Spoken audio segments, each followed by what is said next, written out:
Hello student, knowledge account YouTube চ্যানেলে তোমাদের প্রত্যেককে স্বাগত জানাই। আমাদের যে অ্যাপ আছে গুগল প্লে স্টোর থেকে, সেই অ্যাপ তোমরা নলেজ অ্যাকাউন্ট অফিসিয়াল নামে গুগল প্লে স্টোর থেকে পেয়ে যাবে। এই অ্যাপ তোমরা ডাউনলোড করে নিতে পারো। তো আজকের ফার্স্ট কোশ্চেনে চলে যাই।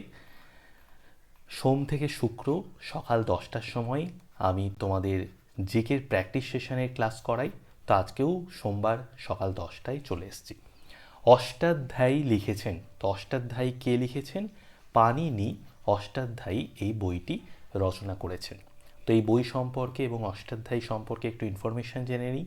খ্রিস্টপূর্ব 5ম থেকে 6ষ্ঠ শতাব্দীতে ভারতীয় ব্যাকরণবিদ পাণিনি এই বই অষ্টাধ্যায়ী রচনা করেছিলেন। অষ্টাধ্যায়ী সংস্কৃত ভাষার কাজের মান নির্ধারণ করে। এটি বৈদিক ধর্মে বিবর্তিত 4000 সূত্রের সমষ্টি। পাণিনি তার রচনাটি, এই অষ্টাধ্যায়ী রচনাটি 8টি অধ্যায়ে বিভক্ত করেছেন। এর সাথে দেখো যে বেদব্যাস, মহাভারতের রচয়িতা কে করেছেন? বেদব্যাস। ভাগবত পুরাণের প্রধান বর্ণনাকারী কে ছিলেন? শুকদেব। আর মহাকাব্য রামায়ণের রচয়িতা কে করেছেন? রামায়ণের রচয়িতা করেছেন কিন্তু বাল্মীকি। ঠিক আছে, রামায়ণ রচনা করেছেন বাল্মীকি। ওকে, তো পাণিনি হয়ে যাবে আমাদের রাইট অ্যান্সার। চলো নেক্সট কোশ্চেনে চলে আসি। কে গায়ত্রী মন্ত্র রচনা করেছিলেন? তো গায়ত্রী মন্ত্র রচনা করেছিলেন বিশ্বামিত্র। বিশ্বামিত্র হয়ে যাবে আমাদের রাইট অ্যান্সার। গায়ত্রী মন্ত্র রচনা করেছিলেন বিশ্বামিত্র। বিশ্বামিত্র হলেন গায়ত্রী মন্ত্রের রচয়িতা। গায়ত্রী মন্ত্র প্রথমে ঋগ্বেদে আবির্ভূত হয়। এটি সাবিত্রী মন্ত্র নামেও পরিচিত। ঠিক আছে, গায়ত্রী মন্ত্র বৈদিক এবং উত্তর বৈদিক গ্রন্থে ব্যাপকভাবে উদ্ধৃত হয়েছে এবং এই মন্ত্রটির, গায়ত্রী মন্ত্রটির আমরা উপনয়ন অনুষ্ঠানে একটি গুরুত্বপূর্ণ অংশ দেখতে পাই। এই গায়ত্রী মন্ত্রে উপনয়ন অনুষ্ঠানে। তো বিশ্বামিত্র এই গায়ত্রী মন্ত্রের রচয়িতা।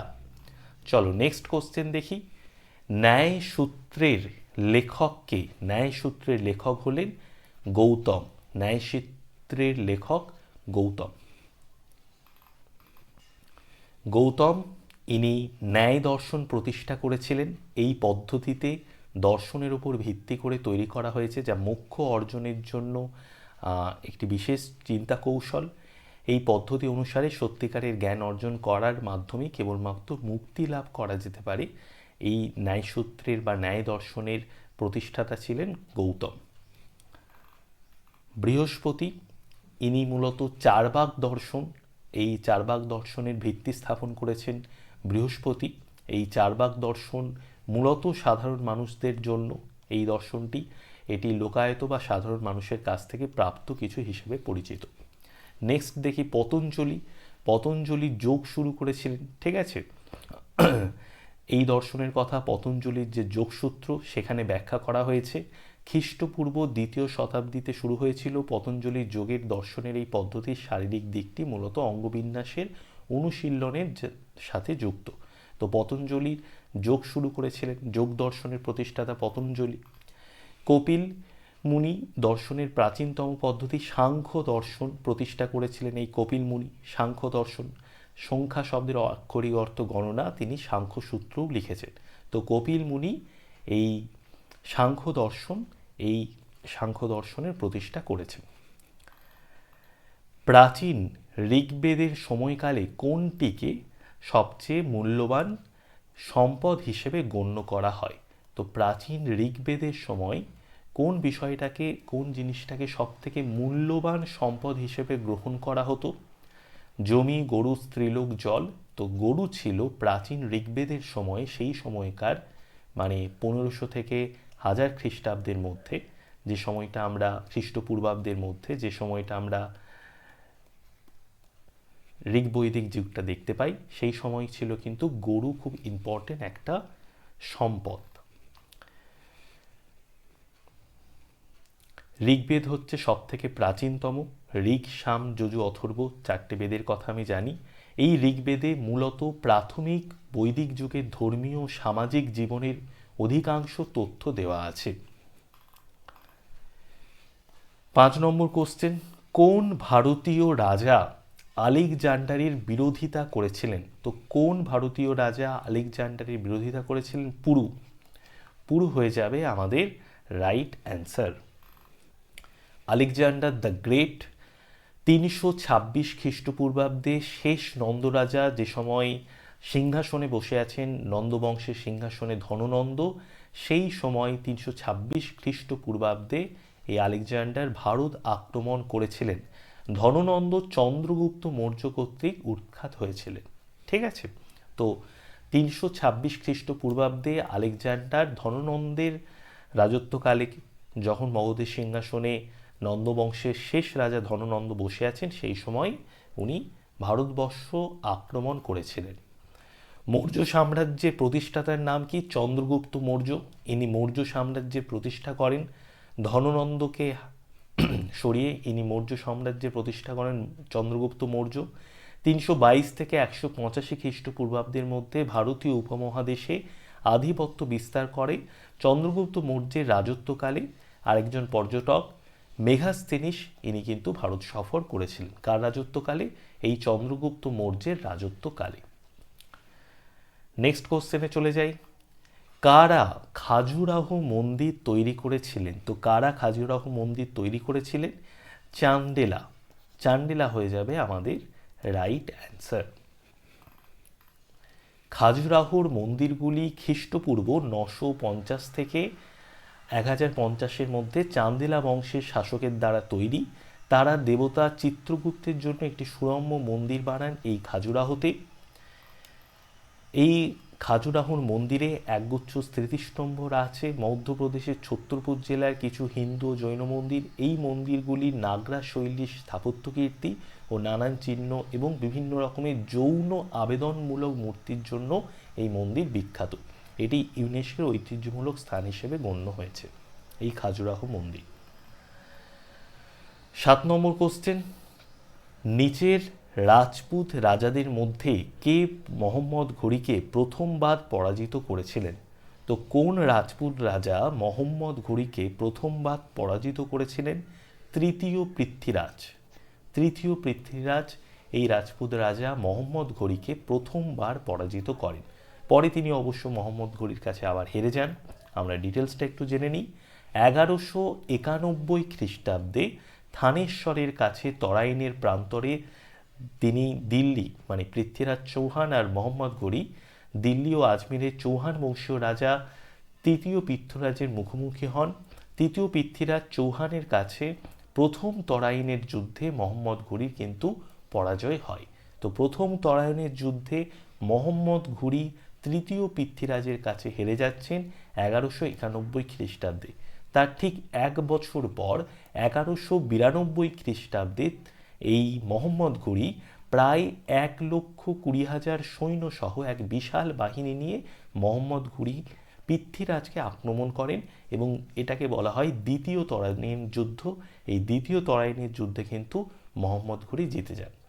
ঠিক আছে, তো প্রথম তরাইনের যুদ্ধ কে জিতেছিলেন? পৃথ্বীরাজ চৌহান, তৃতীয় পৃথ্বীরাজ চৌহান। আর দ্বিতীয় যে তরাইনের যুদ্ধ, সেখানে কিন্তু মোহাম্মদ ঘুরি জিতে যান। প্রথম তরাইনের যুদ্ধ হয়েছিল 1191 খ্রিস্টাব্দে, দ্বিতীয় তরাইনের যুদ্ধ হয়েছিল 1192 খ্রিস্টাব্দে। দুটো যুদ্ধই মোহাম্মদ ঘুরি এবং পৃথ্বীরাজ চৌহানের মধ্যে হয়। নেক্সট কোশ্চেন দেখি। জাস্ট এই ইনফরমেশনটা একটু আগেই দিলাম। কত খ্রিস্টাব্দে প্রথম তরাইনের যুদ্ধ হয়েছিল? তো কত খ্রিস্টাব্দে প্রথম তরাইনের যুদ্ধ হয়? 1191 খ্রিস্টাব্দে। 1191 খ্রিস্টাব্দে প্রথম তরাইনের যুদ্ধ হয় আর 1192 খ্রিস্টাব্দে দ্বিতীয় তরাইনের যুদ্ধ হয়। আদি শঙ্করাচার্য 4টি মঠ স্থাপন করেছিলেন। 4টি মঠ স্থাপন করেছিলেন এই আদি শঙ্করাচার্য। এই মঠগুলি কোথায়? তো এই মঠগুলি কোথায়? একটা হচ্ছে যোশী মঠ, একটা হচ্ছে দ্বারকায়, একটা পুরীতে, একটা শৃঙ্গেরিতে। তো রাইট অ্যান্সার হয়ে যাবে আমাদের অপশান এ। তো এই মঠগুলো কোথায় আছে? একটা যোশী মঠে, একটা দ্বারকা, পুরী, শৃঙ্গেরি। তো অপশান এ আমাদের রাইট অ্যান্সার। ইবন বতুতা কার আমলে ভারতে এসেছিলেন? তো ইবন বতুতা কার আমলে ভারতে আসেন? মোহাম্মদ বিন তুগলকের আমলে। মোহাম্মদ বিন তুগলকের আমলে ইবন বতুতা ভারতবর্ষে এসেছিলেন। মোহাম্মদ বিন তুগলক হয়ে যাবে আমাদের রাইট অ্যান্সার। মোহাম্মদ বিন তুগলকের শাসনকালে ইবন বতুতা ভারতে এসেছিলেন। ইনি একজন মুসলিম পর্যটক ছিলেন এবং কোথা থেকে ভারতবর্ষে এসেছিলেন? মরক্কো থেকে ইনি ভারতবর্ষে এসেছিলেন। কার সময়কালে? মোহাম্মদ বিন তুগলকের শাসনকালে এসেছিলেন। সুলতানি যুগে গুণরাজ খাঁ উপাধি পেয়েছিলেন এমন একজন কবির নাম লেখো। তো কে সুলতানি যুগে গুণরাজ খাঁ উপাধি পেয়েছিলেন?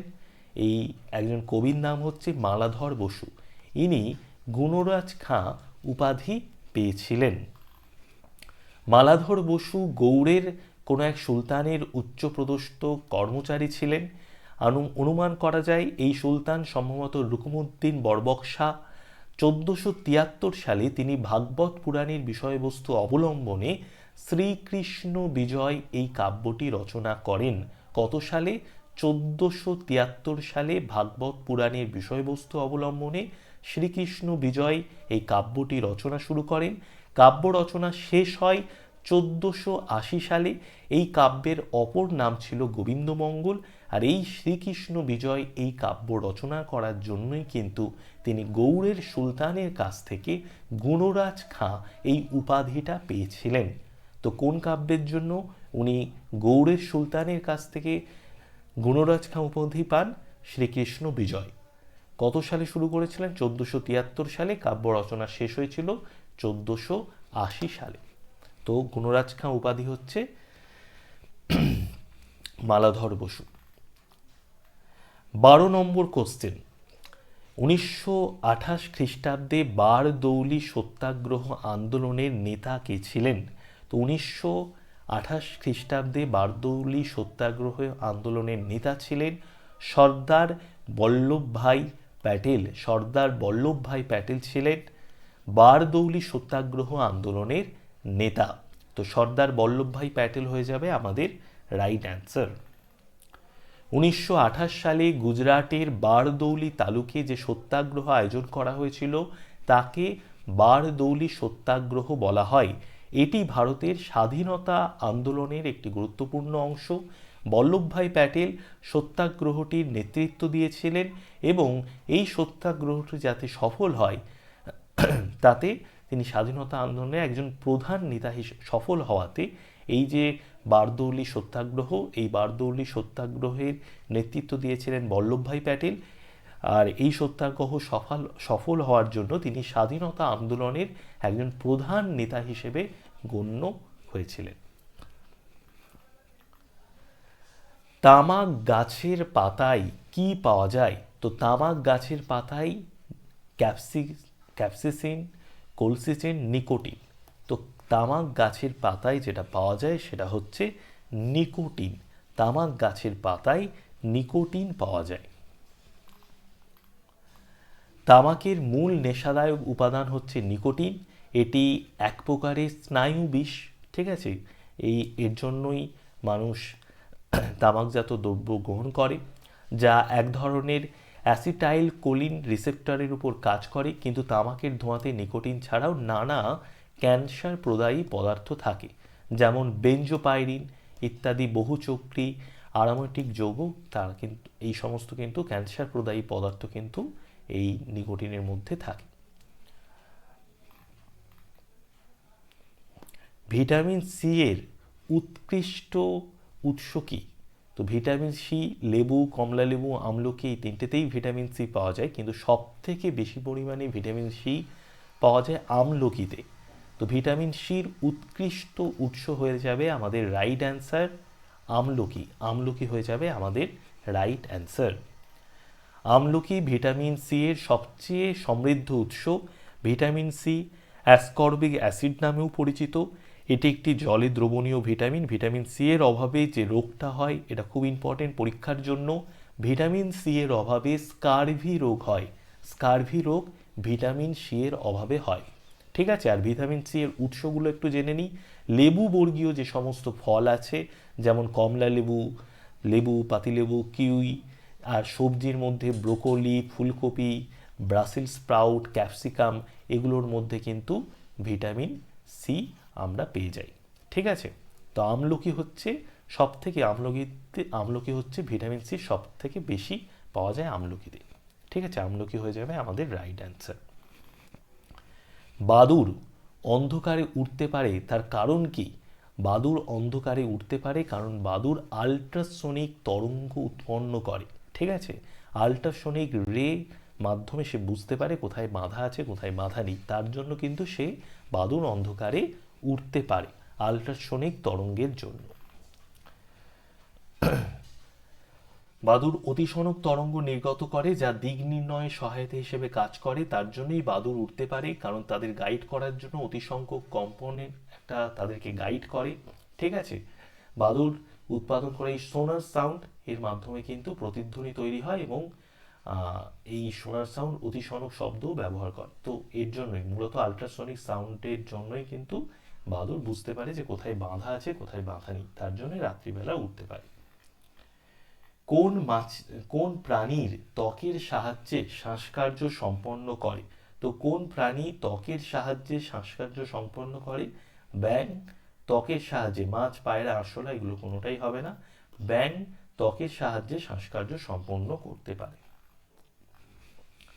ব্যাঙ সাধারণত তাদের গায়ের চামড়া ব্যবহার করে শরীরের বাতাস প্রবেশের মাধ্যমে শ্বাস প্রশ্বাসের কাজটি সম্পন্ন করে থাকে। শ্বাসযন্ত্রের কাজ ছাড়াও এদের গায়ের চামড়া জল শোষণ, শরীরের তাপমাত্রা নিয়ন্ত্রণ, গায়ের প্রতিরক্ষা হিসেবে কাজ করে। ঠিক আছে, আর কি কি হয়? জল শোষণ করতে পারে এই গায়ের চামড়া দিয়ে, শরীরের তাপমাত্রাকে নিয়ন্ত্রণ করতে পারে, নিজের শরীরকে প্রতিরক্ষা করতে পারে। ঠিক আছে,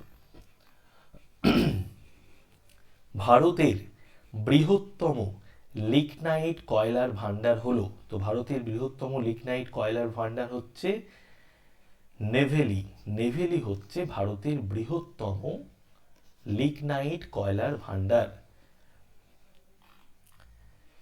এই নেভেলি কোথায় আছে? ভারতের তামিলনাড়ু রাজ্যের কুড্ডালোর জেলায় অবস্থিত, এটি একটি শহর। নেভেলিতে যে খনিটা আছে কয়লা, সেটা হচ্ছে লিগনাইট খনি। নেভেলি লিগনাইট খনি নামে পরিচিত, দেশের বৃহত্তম লিগনাইট মজুদের একটি জায়গা এই নেভেলি। এখানে কিন্তু সব থেকে দেশের বৃহত্তম লিগনাইট কয়লা কিন্তু আমরা পাই। লিগনাইট, নেভেলি লিগনাইটের যে খনি সেটা কত বর্গ কিলোমিটার? 64 বর্গ কিলোমিটার এলাকা জুড়ে আছে। 6000 মিলিয়ন টন লিগনাইট এখানে মজুদ রয়েছে। এটিকে বিশ্বের বৃহত্তম লিগনাইট খনির কাজ করে তোলে। ঠিক আছে, তো এটা একটা বিশ্বের বৃহত্তম লিগনাইট খনি। কোথায়? নেভেলিতে আছে এই লিগনাইট খনি।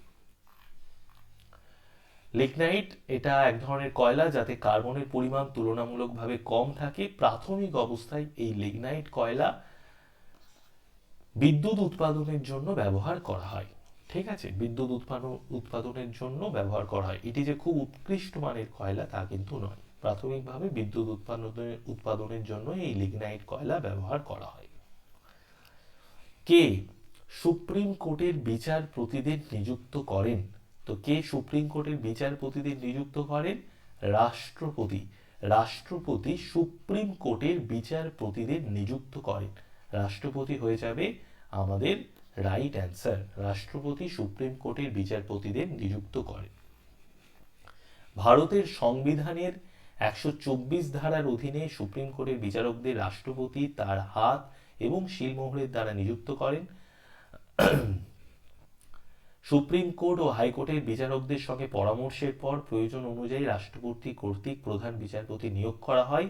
অন্যান্য বিচারপতিরা প্রধান বিচারপতি ও সুপ্রিম কোর্ট হাইকোর্টের অন্যান্য বিচারকদের সাথে পরামর্শ করার পর কিন্তু রাষ্ট্রপতি এই প্রয়োজন অনুযায়ী তিনি সুপ্রিম কোর্টের বিচারপতিকে নিযুক্ত করেন। তো এরা কোথায় কত নম্বর ধারায় পাই? ভারতীয় সংবিধানের 124 নম্বর ধারার অধীনে আছে। প্রধান বিচারপতি ছাড়া অন্য বিচারপতি নিয়োগের ক্ষেত্রে প্রধান বিচারপতির সঙ্গে পরামর্শ বাধ্যতামূলক। সুপ্রিম কোর্টের বিচারক হিসেবে নিয়োগের জন্য একজন ব্যক্তির যে যোগ্যতাগুলি থাকতে হবে সেগুলো হলো, তাকে তো অবশ্যই ভারতীয় নাগরিক হতে হবে, 5 বছর হাইকোর্টের বিচারপতি হতে হবে বা 10 বছর হাইকোর্টে উকিল হতে হবে, ঠিক আছে। আর তাছাড়া একজন বিশিষ্ট আইনবিদ হতে হবে, অথবা রাষ্ট্রপতির মতে। কাকে অর্থনীতির জনক বলা হয়? তো অর্থনীতির জনক বলা হয় অ্যাডাম স্মিথকে। অ্যাডাম স্মিথকে অর্থনীতির জনক বলা হয়। অ্যাডাম স্মিথ হয়ে যাবে আমাদের রাইট অ্যান্সার। অর্থনীতির জনক বলা হয় অ্যাডাম স্মিথকে। অ্যাডাম স্মিথ আধুনিক অর্থশাস্ত্রের জনক হিসেবে ইনি পরিচিত। ভারতের পঞ্চবার্ষিকী পরিকল্পনার ধারণা কে দিয়েছিলেন? ভারতের পঞ্চবার্ষিকী পরিকল্পনার ধারণা দিয়েছিলেন জওহরলাল নেহেরু। জওহরলাল নেহেরু ইনি কিন্তু ভারতের পঞ্চবার্ষিকী পরিকল্পনার ধারণা দিয়েছিলেন। প্রথম ভারতীয় প্রধানমন্ত্রী জওহরলাল নেহেরু ভারতের পার্লামেন্টে প্রথম পঞ্চবার্ষিকী পরিকল্পনা পেশ করেছিলেন। 1951 সালে প্রথম পঞ্চবার্ষিক পরিকল্পনা চালু করা হয়। প্রধানত প্রাথমিক খাতের উন্নয়নে মনোনিবেশ করা হয়। প্রথম পঞ্চবার্ষিক পরিকল্পনাটি কয়েকটি পরিবর্তন সহ হ্যারট ও ডোমার মডেলের উপর ভিত্তি করে তৈরি করা হয়েছিল। তো প্রথম পঞ্চবার্ষিকী পরিকল্পনা কাদের মডেলের উপর, কোন দুজন অর্থনীতিবিদ মডেলের উপর নির্ভর করে ভিত্তি করে তৈরি করা হয়েছিল? হ্যারল্ড এবং ডোমার। ঠিক আছে, 1951 সালে এই প্রথম পঞ্চবার্ষিকী পরিকল্পনা চালু করা হয়। ভারতের শেয়ার মার্কেটের নিয়ন্ত্রক কে? তো ভারতের শেয়ার মার্কেটের নিয়ন্ত্রক হলো সেবি। সেবির ফুল ফর্ম কি? Security and exchange board of India. Security and exchange board of India, SEBI হলো ভারতের শেয়ার মার্কেটের নিয়ন্ত্রক। তো ভারতের শেয়ার মার্কেটের নিয়ন্ত্রক হলেন সেবি। ঠিক আছে, ভারতের শেয়ার মার্কেটের নিয়ন্ত্রক SEBI, security and exchange board of India. Security and exchange board of India SEBI প্রাথমিকভাবে 1988 সালের 12ই এপ্রিল গঠিত হয়েছিল ভারতের বাজারকে সুরক্ষা ও নিয়ন্ত্রণ করার জন্য। এই সেবি সংস্থাটি একটি নিয়ন্ত্রক সংস্থা। কলকাতা, দিল্লি, চেন্নাইয়ের আঞ্চলিক কার্যালয়গুলি সহ সেবি মুম্বাইয়ে অবস্থিত। বায়োটেকনোলজি কথাটির প্রবর্তক কে? তো বায়োটেকনোলজি কথাটির প্রবর্তক কে? কার্ল এরেকি। কার্ল এরেকি ইনি বায়োটেকনোলজি এই কথাটির প্রবর্তক। বায়োটেকনোলজি কথাটির প্রবর্তক কে? কার্ল এরেকি। কে ইনসুলিন আবিষ্কার করেছিলেন? তো ইনসুলিন আবিষ্কার করেছিলেন Alexander Fleming. Alexander Fleming insulin আবিষ্কার করেছিলেন। তো অপশন ডি হয়ে যাবে আমাদের right answer. Alexander Fleming insulin আবিষ্কার করেছিলেন। প্রথম আর্থ সামিট কোথায় অনুষ্ঠিত হয়েছিল? প্রথম আর্থ সামিট কোথায় অনুষ্ঠিত হয়েছিল? রিও ডি জেনেরোতে প্রথম আর্থ সামিট অনুষ্ঠিত হয়। জাতিসংঘের উদ্যোগে রিও ডি জেনেরোতে 1992 সালের 3 জুন থেকে 14 জুন পর্যন্ত যে সম্মেলন অনুষ্ঠিত হয় সেটি যে জাতিসংঘ পরিবেশ উন্নয়ন বিষয়ক সম্মেলন, রিও ডি জেনেরোতে এই সম্মেলন হয়েছিল। ঠিক আছে, রিও সম্মেলন বা ধরিত্র সম্মেলন নামেও এই রিও ডি জেনেরো এই সম্মেলন কিন্তু পরিচিত। ঠিক আছে, কত সালে হয়েছিল? 1992 সালের 3 জুন থেকে 14 জুন পর্যন্ত। বিশ্ব কুষ্ঠ দিবস পালন করা হয়। বিশ্ব কুষ্ঠ দিবস পালন করা হয় 29 জানুয়ারি। 29 জানুয়ারি বিশ্ব কুষ্ঠ দিবস পালন করা হয়।